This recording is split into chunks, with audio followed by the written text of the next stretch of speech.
Lord Ponsonby of Shulbrede.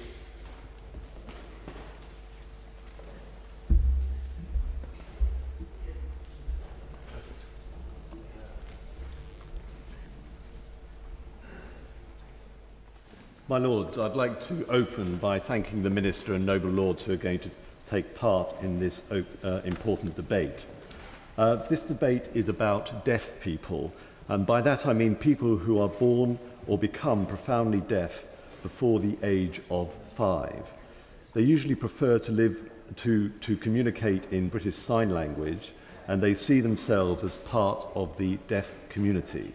My Lords, by this definition, there are an estimated 70,000 deaf people in the United Kingdom.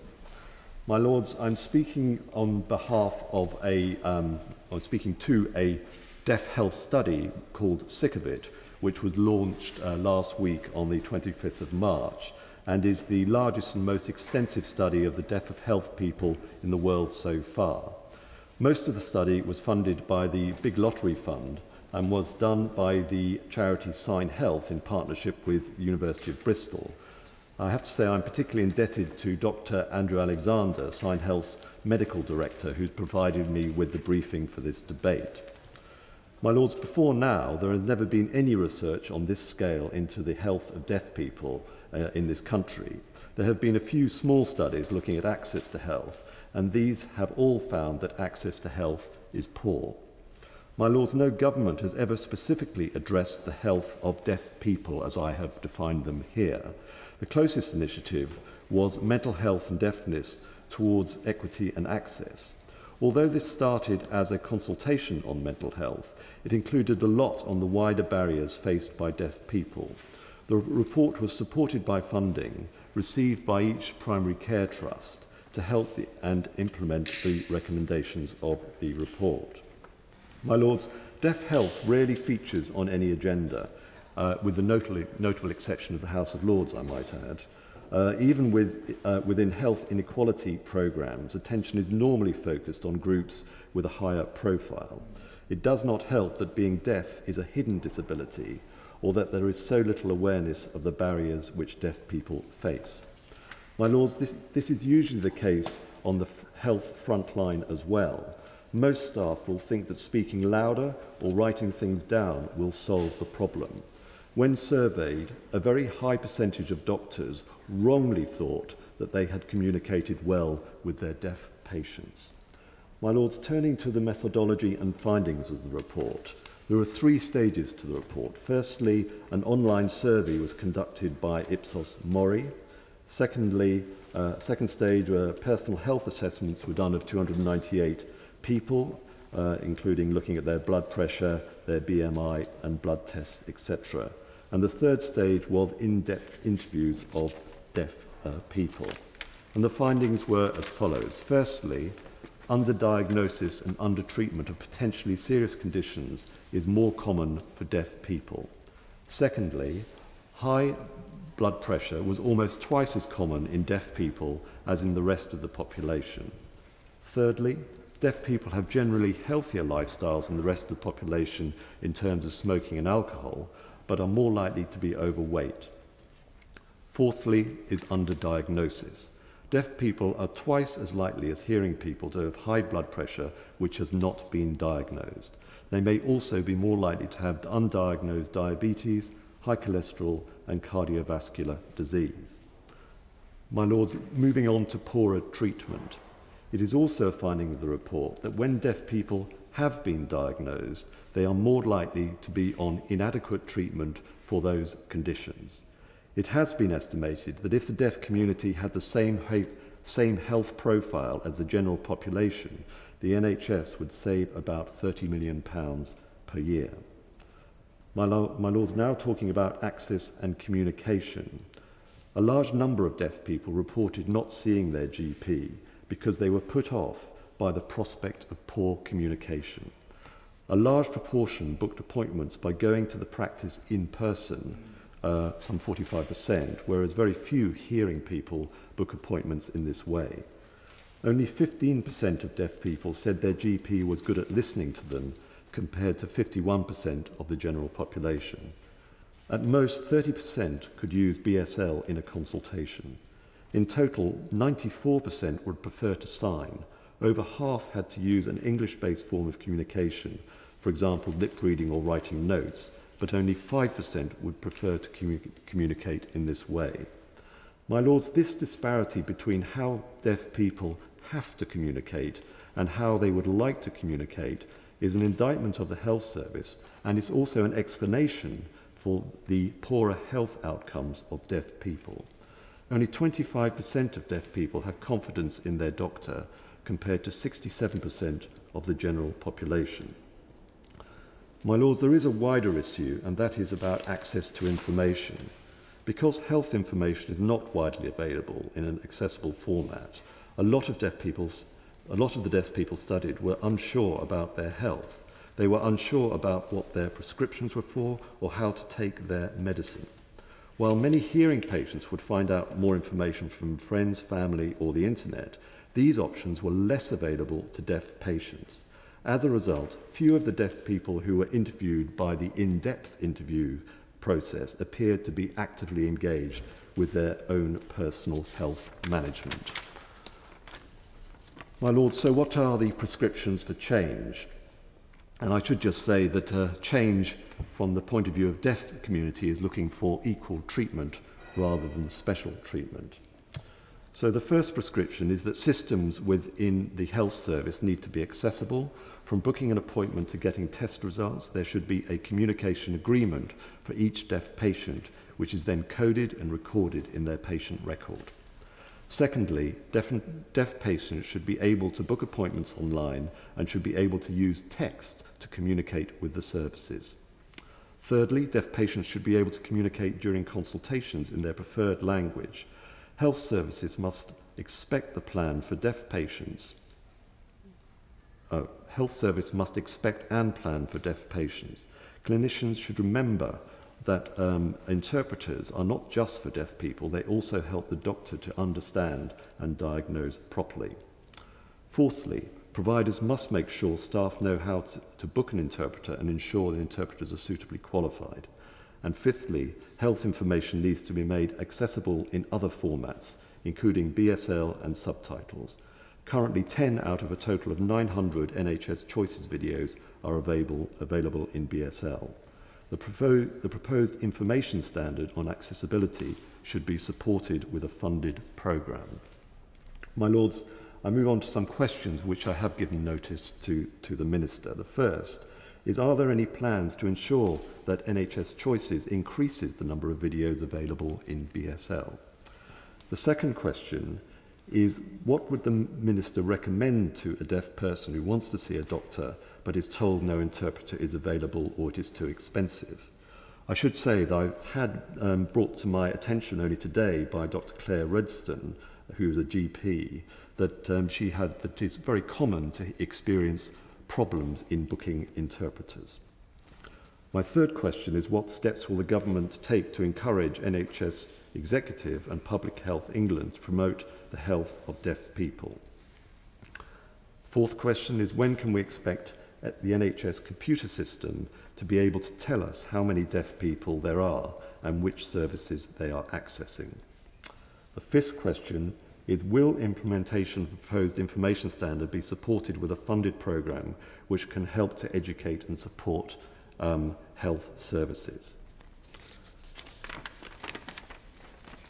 Sixth question is a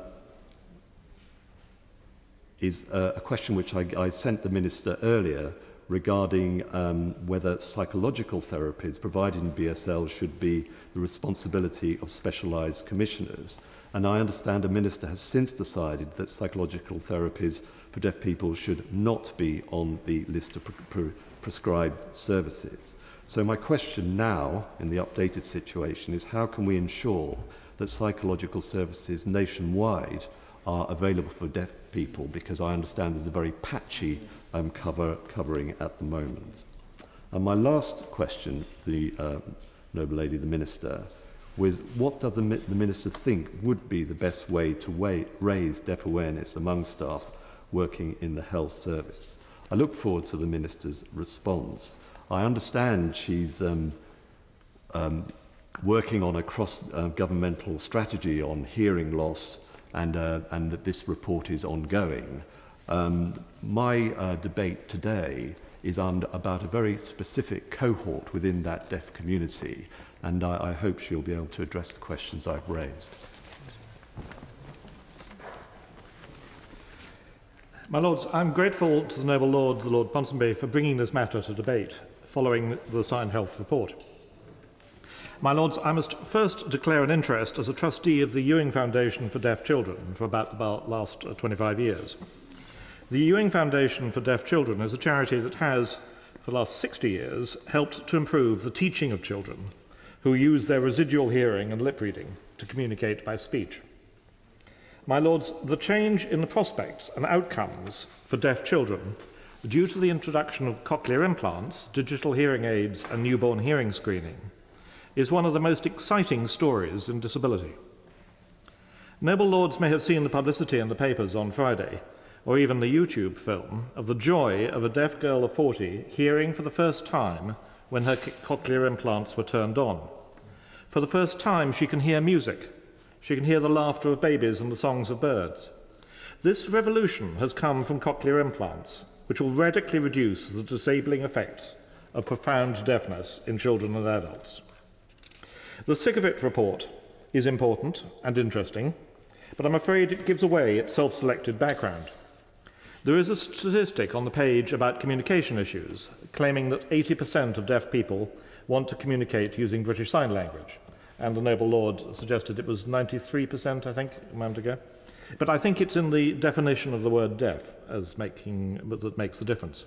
It's a conundrum to me in that the vast majority of deaf people, using a more ordinary definition of the word deaf, are elderly people who don't use British Sign Language. Indeed, the CRIDE report said that 79% of deaf children use spoken English only. It may be that the definition of deaf depends on who's hearing it. My Lords, a strong part of good communication is literacy. Unfortunately, communicating through sign language while learning to read and write in English is like talking in English and reading and writing in Chinese. I am filled with admiration for all the children that can do it. Noble Lords may have strong opinions about whether tweeting and texting can really be described as literature, but they are fundamental to the lives of many teenagers nowadays. And there is some great technology coming forward. The Apple Digital Assistant, Siri, and many other programs can transcribe your questions. And a doctor's replies can be sent from an iPad to a simultaneous remote caption service.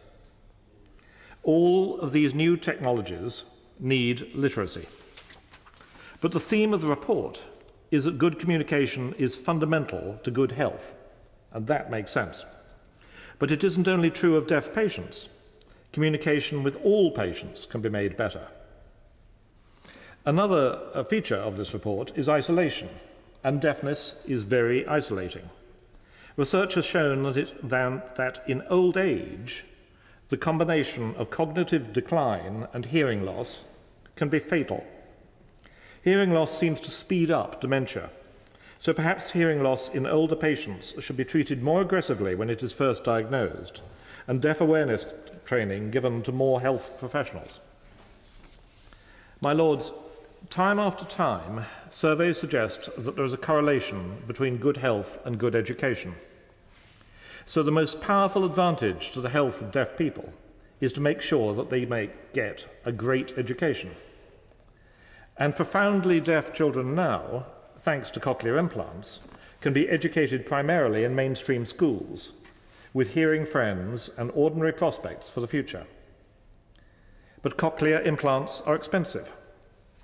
Not so much in their implantation, which, like everything electronic, is improving technically and reducing in price, but the real cost comes in the training the baby or the child who needs to get the most out of their implant. However, this is so much cheaper than a lifetime of interpreters. I must compliment all parties for getting on with the cochlear implant programme and not stinting on this project. 10,000 people have cochlear implants so far, a marvellous achievement. and its changing society. There are now only a very small number of children below the age of 5 who use sign language, and BSL may be regarded in the future as being used by fewer and fewer deaf people. Who knows what will happen? There are many other skills that have been superseded by technology. We'll have to do our best to support those who continue to use sign language, but they will gradually become a tiny minority of deaf people. My lords, some 40% of deaf children have disabilities in addition to hearing loss. Deafness and autism, deaf and blind with learning disability, these are combinations that are getting more common, partly as a function of doctors saving extremely premature babies who in past years would have died. These babies can now survive at 22 weeks gestation, but with multiple problems. Some parents are better than others at caring for a child with challenging behaviour, who may never live independently.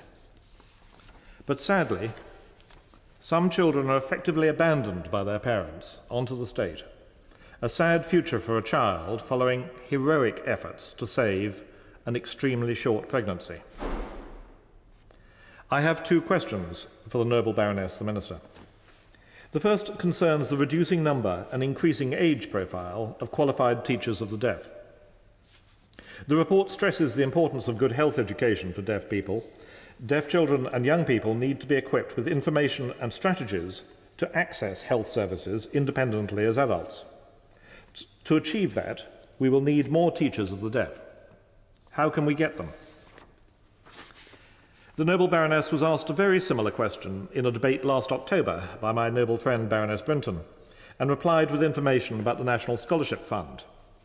Can I ask how many teachers have applied for, and how many have been granted, help from this fund to train as teachers of the deaf? It does appear that this fund isn't working well enough to solve this problem. So what else can be done to encourage more teachers to work in this specialist area? Secondly, can we increase the amount of communication in our health service that is duplicated, both verbally and by text? It is far cheaper to have a text system of booking appointments than an interpreter. And that expenditure will benefit not only deaf patients, but all patients who can read and write in English. My Lords, when I looked at this report, having seen the title of it, I read through and was surprised by nothing I read. My Lords, if you think about it, being able to tell somebody what is the matter with you, if you're dealing with a medical situation, has got to be a huge advantage. Being able to communicate properly, and mankind as an animal is supposed to be the compulsive communicator. The major thing we'll do is talk to each other. When there is something in the way of that, you are going to have problems. The matter, my Lords, is actually how do we deal with that, because we will never get it absolutely right. Now, I now have to declare an interest, my Lords. I am chairman of a company called Microlink, which actually does supporting people, disabled people with their innovations, usually in computing. This has led me to actually take a closer look in this area. And indeed, in one of the case studies we had was being an interpreter. And most of us are online. If we want to actually use British Sign Language, it is a much better use of an interpreter's time to have them online than it will be to have them following around with a person. Also, my Lords, let's remember something else. If we are supposed to be enhancing the dignity of a person, we want to give them as much independence as possible. A person is an expensive, difficult piece of kit you may not want in the room with you when you are talking to your doctor. Let's go to the field of sexual health, reproductive health, and you name it. You may not want that person in the room with you, particularly if they're there all the time. Having something online, which is described here, would seem to be a perfectly sensible way forward. To do this, both parties must know it's possible and know how to access it. Making sure that information is discerned throughout the system, both for the client base and for the provider, is essential to getting the best out of it. It is something you've got to have a look at and making sure that people know it's available. If it can be done comparatively easily, and it seems to be that seems to be the case, you must make sure everybody knows. You're enhancing the dignity of the patient. You're making the job of the doctor easier. We can go on into the night, my lords, with that. The second one is, and as the Lord Warwick has just mentioned, is a case of there are lots of technologies which are language-based, in which if you are literate, my lords, and that's an if on this one, and certainly for somebody who's dyslexic, I have a little story about that later on about one of these bits of technology. But if it means you have another means of communication. Now, I did, through the aforementioned interest, see a wonderful little piece of kit which actually does address the idea of literacy and giving you some personal space, called an Ubi Duo. Comes from the States, I don't think we'd have given it that name. Basically, two things roughly the size of small computers, plonk them down, two keyboards, two screens, instant translation of what you are writing to somebody else, they can see and write back. My lords, I was shown this at a conference when everybody else was oohing and ahhing about it, and discovered I was the only person who couldn't use it because I'm dyslexic. So everything has its limitations. But if you are informed, if you know what is going on, you can overcome and get through to the other person. You can establish that line of communication. There are many different types and uses of language. If we can try and establish the fact that they are available and known about, you will actually cut down on these problems. Now, also, my lords, most of what we're talking about is stuff that will actually cut across the government departments. If we're talking about health here, my lords, how would anything here not be covered in your employment profile?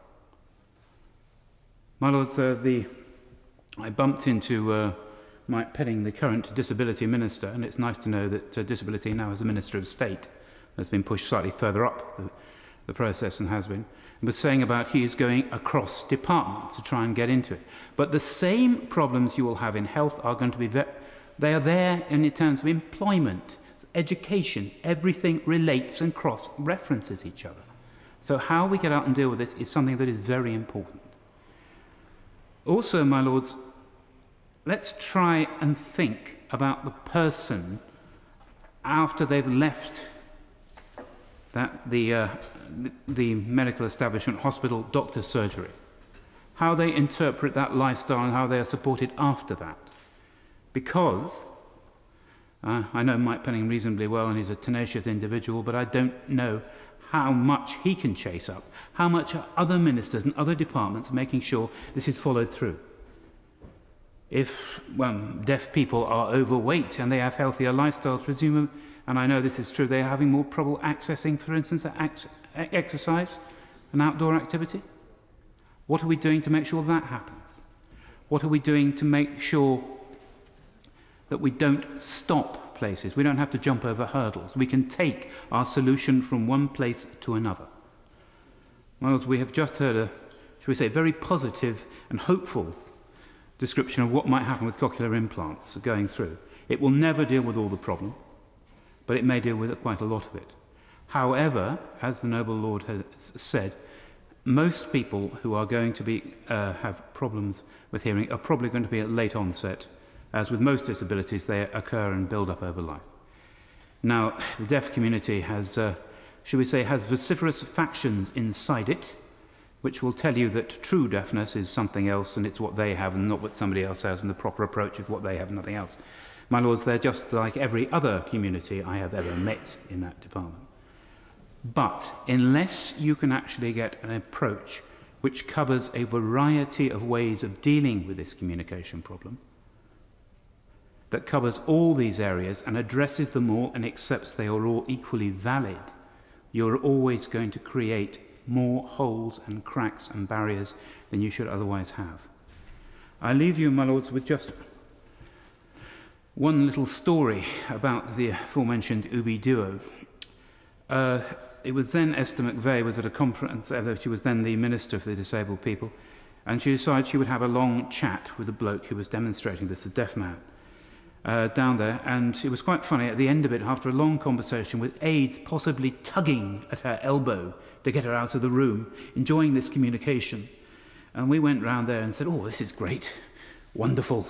Isn't it a great piece of kit? And then a woman from the next stall along said, yes, I wonder if she'd have been quite so keen on if it wasn't such a tall, good-looking young man at the other side of it. Because if my honourable friend hadn't noticed this, she certainly had. My lords, allowing somebody to interact on a basic human level is what we're after here.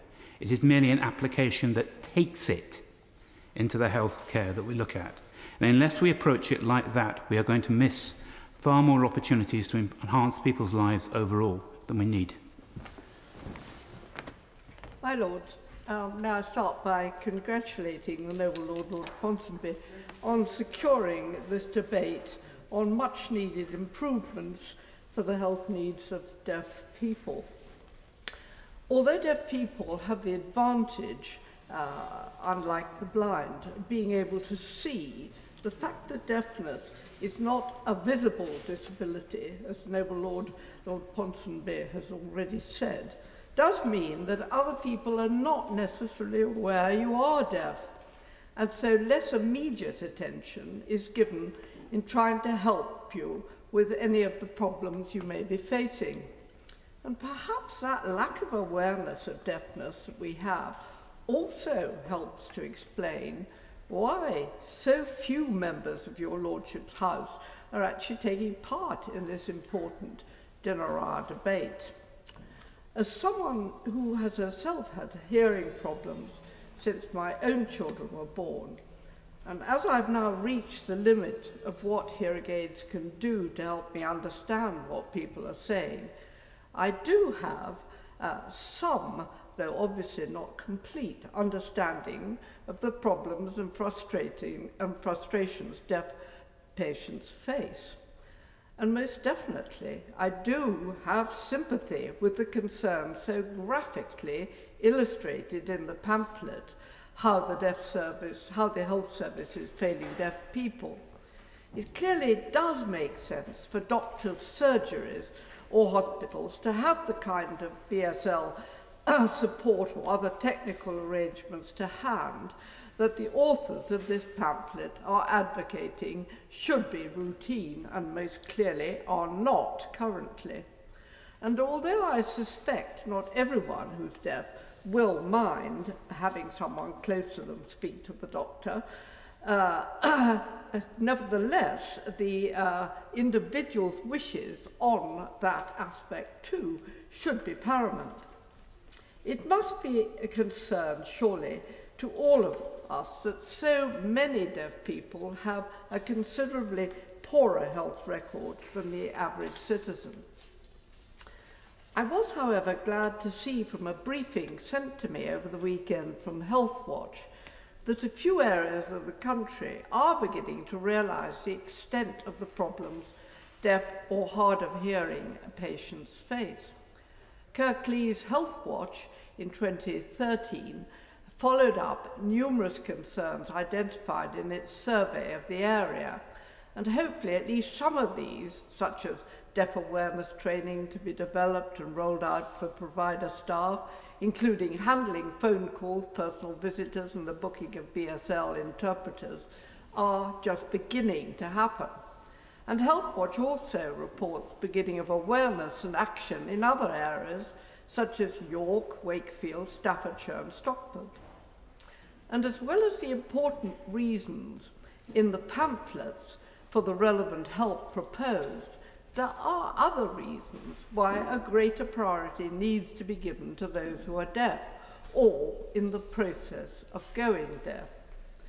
Aging by itself inevitably brings hearing loss, and as people are living considerably longer these days, they will have hearing problems for a longer period of their lives. As well as that, the way today's young expose their ears to incredibly loud media sounds will inevitably mean that when age kicks in, their hearing loss is bound to be considerably worse, last longer, and probably start at an earlier age. Interestingly, in your Lordship's house, despite all the modern hearing loops fitted in committee rooms, which others may also have found really quite difficult to communicate with, I find the very best hearing loops available are those we can switch into when in the Lord's chamber itself, in fact, where we are at this very moment. And this is a great deal to do with the considerable improvements that have recently been completed there.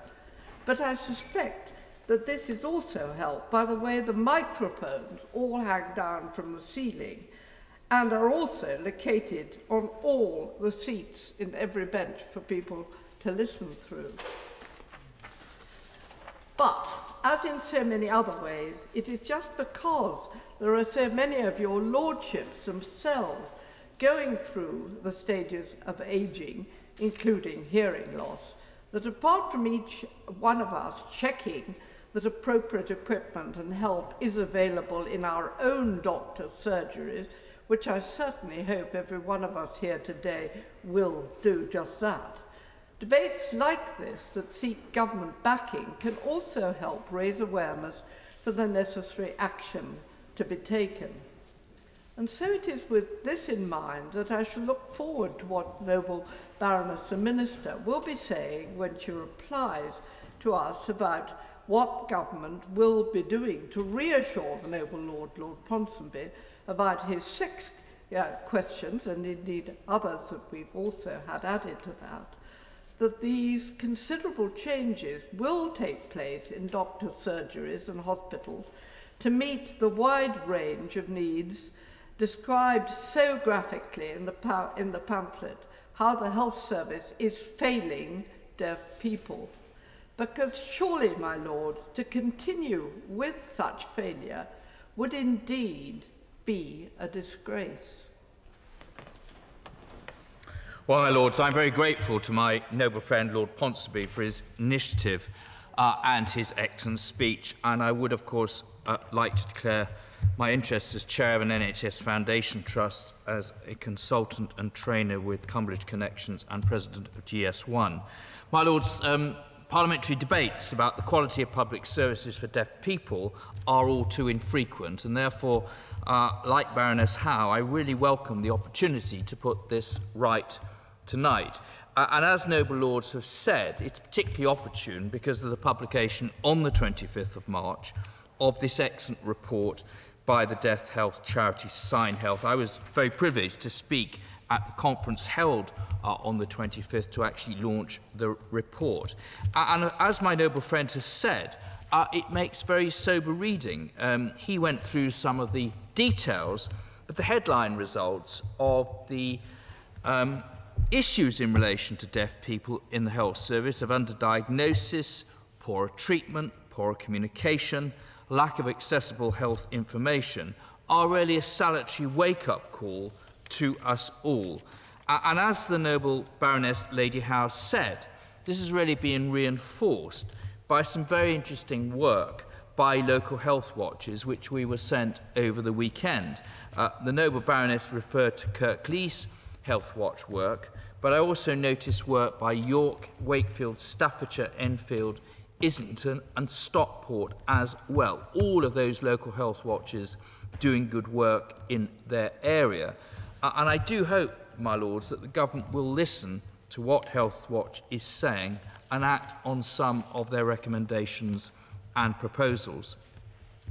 Now, my noble friend referred to a number of recommendations made by Sign Health to try and turn the situation around.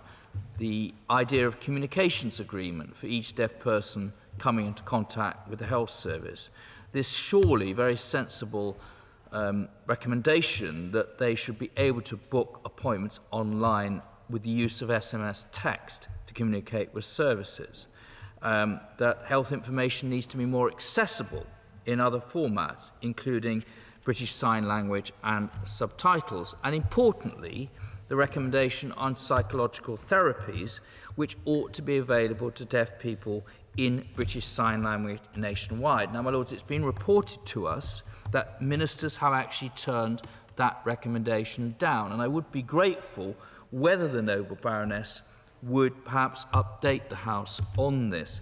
And actually, I would like to ask her whether she thinks, if this is so, if ministers have actually turned this down, whether that she thinks that is consistent with the Equality Act duty. My Lords, I want to ask the Noble Baroness about this more generally.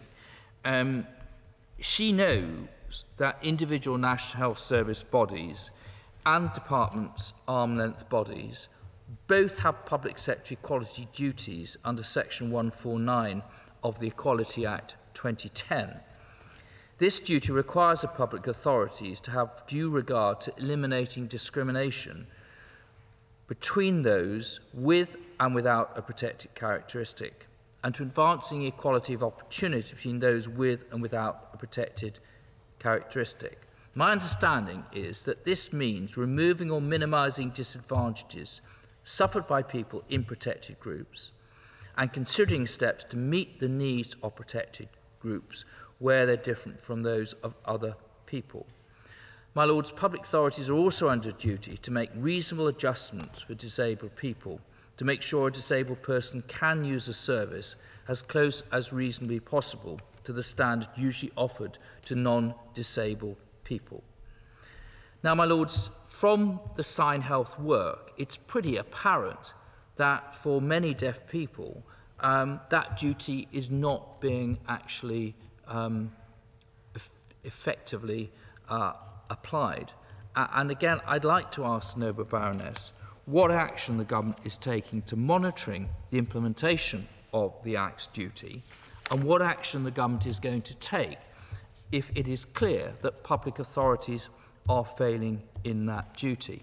My Lords, we've had quite some debate about the necessity of interpreting services, and I have been contacted by a general practitioner particularly concerned about this issue, and she tells me that there is now currently confusion in the NHS about the funding for interpreters since the reorganisation and the replacement of Primary Care Trust by clinical commissioning groups.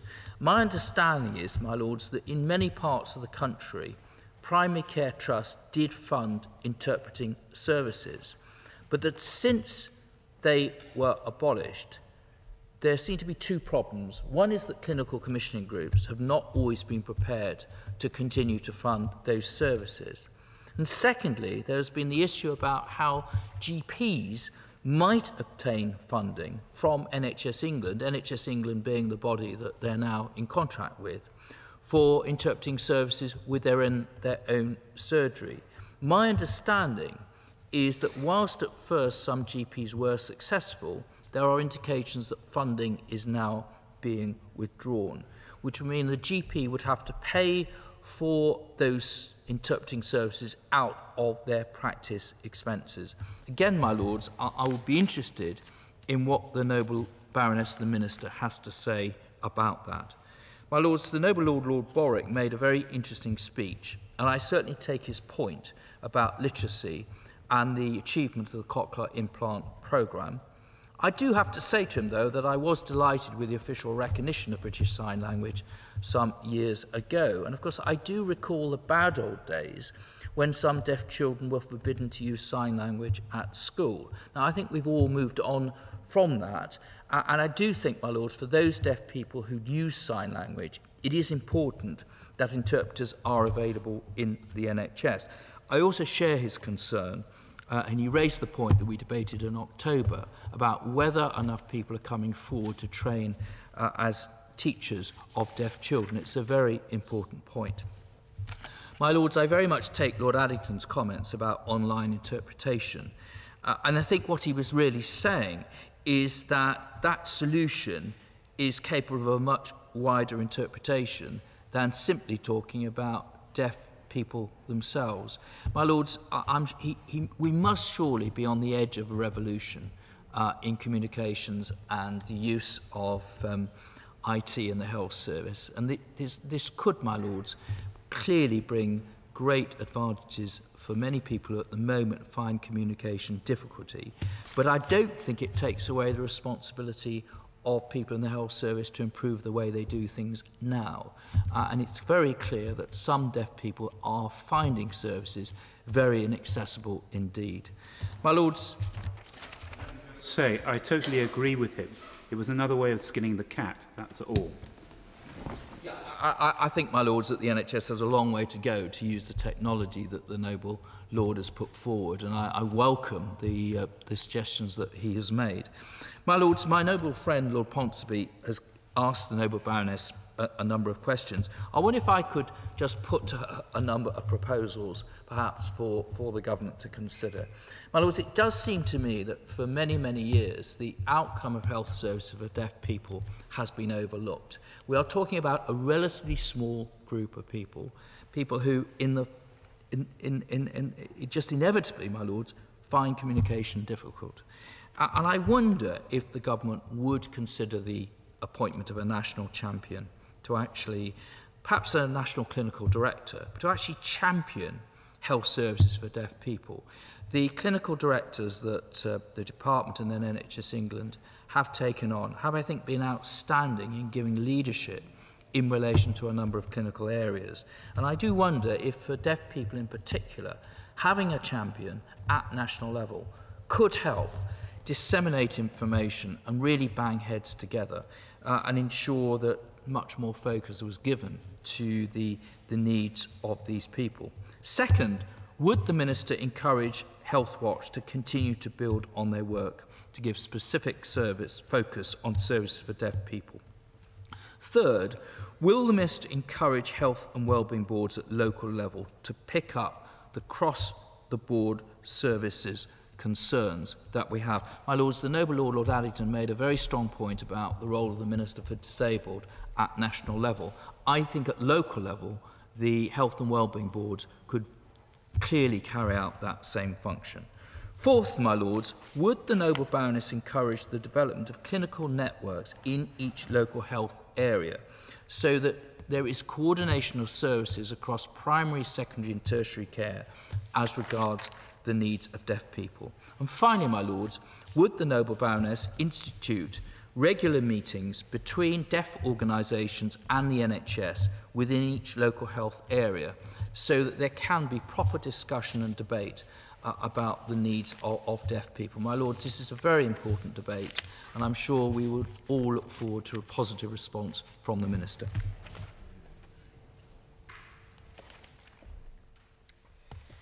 My lords, may I begin by thanking the noble lord for securing this short debate on the health of deaf people.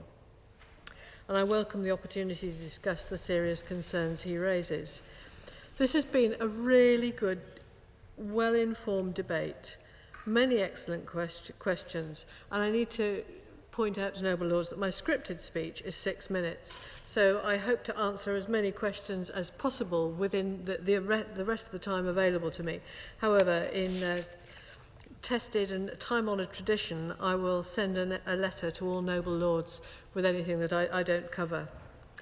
I'd also like to take the opportunity to pay tribute to the work of Sign Health and the efforts that they've made to achieve equal access to healthcare and better health outcomes for deaf people. My lords, the findings outlined in their recent report, Sick of It, are truly shocking. The fact that deaf people are more likely to have undiagnosed conditions such as high blood pressure and diabetes, and that they're more likely to receive inadequate treatment when they're diagnosed, is completely unacceptable. This government is committed to delivering health outcomes that are among the best in the world for people with hearing loss.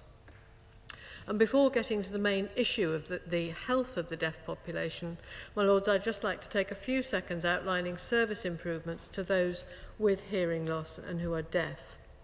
The rollout of a national screening programme for newborn children, significantly reduced waiting times for assessment and treatment, with almost all patients now treated within 18 weeks, with the average being 4.5 weeks, and greater choice of hearing aid services, for example, through independent high street providers. By taking forward measures which enable the early identification of deafness, in particular, we're able to provide a clear care pathway for services and enable parents to make informed choices on communication needs. But, as Sign Health's report shows, it is the most basic way that we're failing deaf patients, and just small adjustments can make a real difference by enabling those with hearing loss to communicate with their health providers.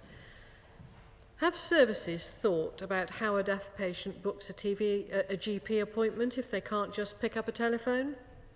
Once they've made an appointment, will they know when their name is called, or will they be left sitting in the waiting room?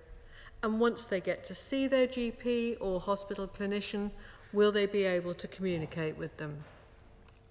And I'm sure Sign Health would readily identify with those questions that I've just posed. The Noble Lord Addington talks about the use of technology in communication, and he brings his personal knowledge to bear. And online signing is something that might be sensible, and an intelligent use of services such as Skype and similar ones might be helpful. But what is critical to all of this, and I shall come to it later, is the whole commissioning of these sorts of services. But that sort of approach would give the patient their dignity, but it would also help the GP make their job much more straightforward. The Noble Lady Baroness Howe of Idlicott urges noble lords to carry out checks in their own practices. I shouldn't think anyone dare not after that, but certainly in my own practice, which is in Bodmin in the heart of Cornwall, I can book online to see a doctor or a nurse. When I turn up for a visit, I don't talk to a receptionist, I just go and press a touchscreen pad. It asks me what my date of birth is, what my gender is, and says, are you Mrs. Jolly? And tells me to sit down and wait. So all of those would work perfectly well with deaf people. There is no reason why that shouldn't be replicated throughout the land. And what happens behind the consulting room door may not be so good as all of that before that. I just don't know. So there are currently over 10 million adults in England living with hearing loss, and by 2030 the World Health Organization estimates that the figure will rise to 14.5 million. It's therefore absolutely vital that health and social care services are geared up to be able to communicate with deaf people and with those with hearing loss in order to promote good health and address their health needs. And all options should be considered. The Noble Lord Hunt told the House about the public sector equality duty. This requires all public bodies, including those who provide health and social care, to advance equality of opportunity and to have due regard to the need to eliminate discrimination. My Lord's Sign Health Sick of It report is right to remind deaf people that they have a right to complain when a service provider hasn't taken their particular needs into account. However, it is up to the service providers to anticipate the requirements of disabled people and the reasonable adjustments that may have to be made for them in advance before any disabled person attempts to access their service. The reasonable adjustment duty is an anticipatory duty, so it is just not acceptable for health services not to be equipped to provide communication support for those who need it. And this may involve the use of British Sign Language, but it may also involve the use of basic technology such as display screens in GP waiting rooms. It may also involve something as simple as text messages, and I think nearly all noble lords referred to that, as all of us become increasingly reliant upon this and other electronic forms of communication.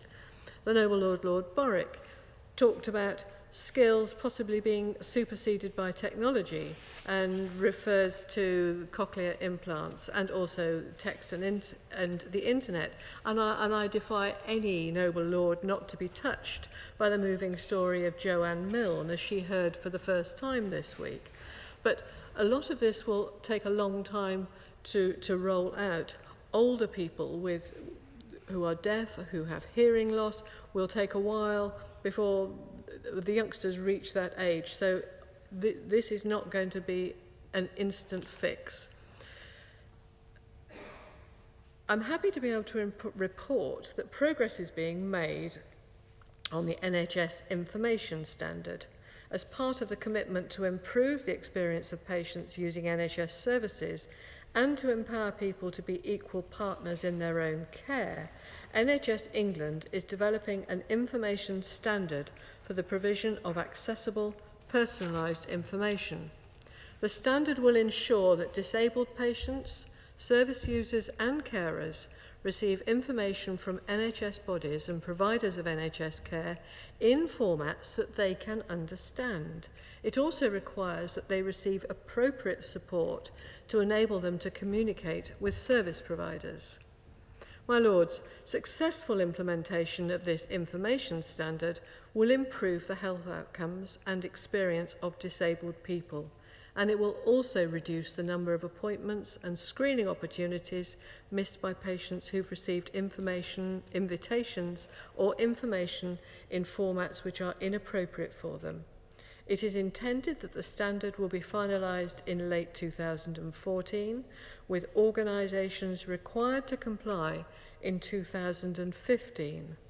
And alongside the statutory information standard, NHS England will publish guidance on making reasonable adjustments to meet communication needs of service users with disabilities.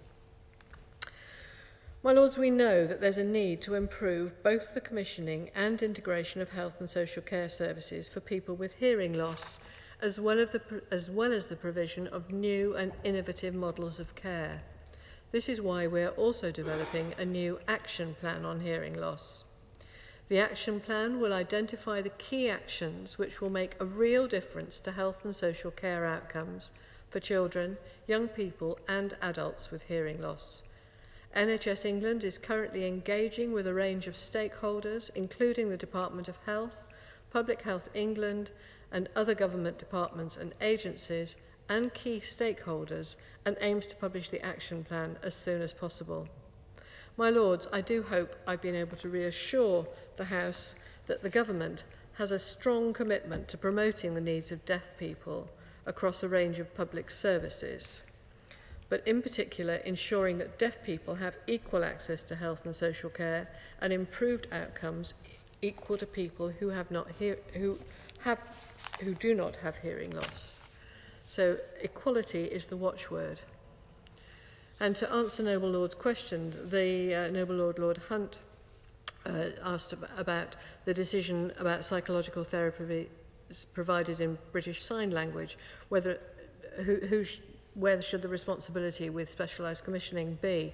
And following advice from the Prescribed Specialised Services Advisory Group, and in consultation with NHS England, ministers have taken the decision that responsibility for commissioning psychological therapies for deaf sign language users should remain with the clinical commissioning groups. Noble Lord Hunt also makes, I think, five points. That of the national champion, how to build on the work thus far, and I'm happy to take that back and write to him.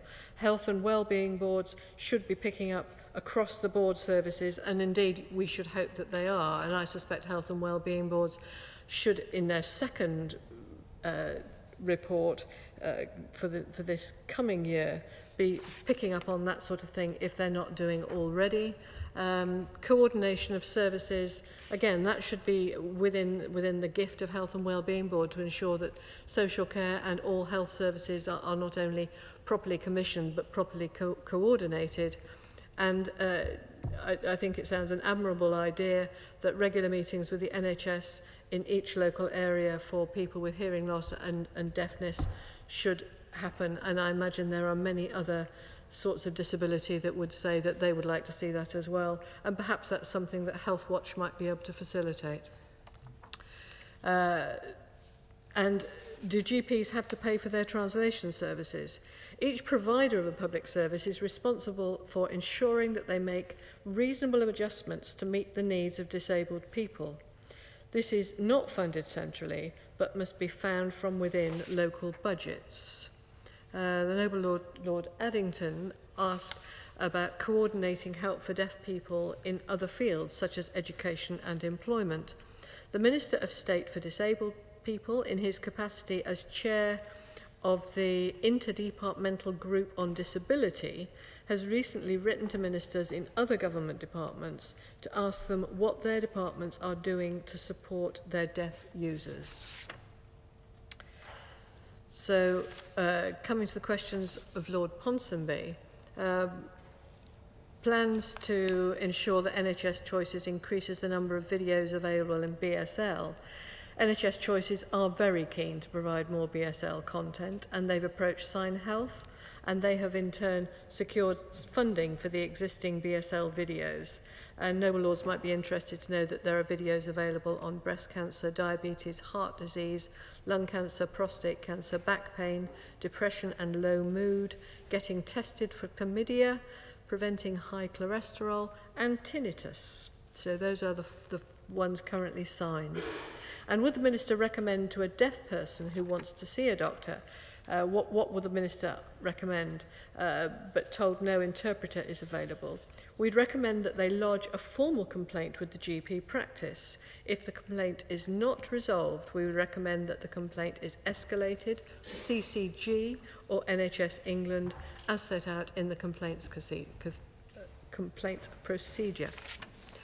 What does the Minister think would be the best way to raise deaf awareness among staff working in the health service?